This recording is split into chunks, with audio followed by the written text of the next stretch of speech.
nimaga sevar va nimalarga erishar. Vaholanki va'dalar berayotgan lablar azar. Muhabbatga ishontirishga undar.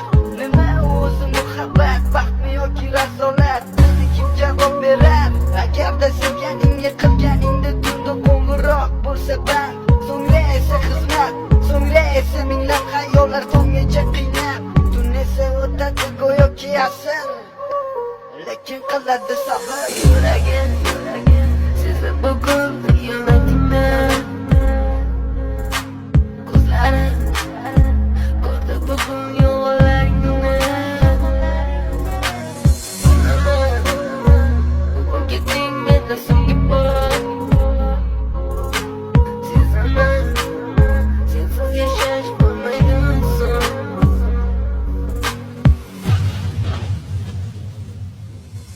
Yo'qotgim kelmaydi afsuski kech, unutardi qaytmaydi hech. Menga sig'maydi nahotki sevmaydi endi meni.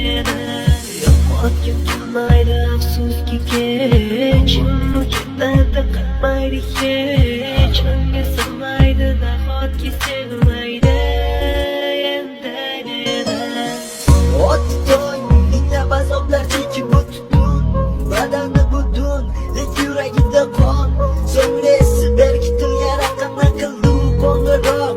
Qiz esa allo deya javob. Nechun kechasi bilan aloqalar band degan savolga qaysi yuz bilan beradi javob?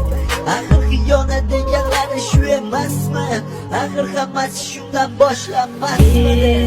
Tunni kun o'ylab ketganga sabab topolmadim. Vaqt shundaki faqat men senga o'xshab kecholmadim.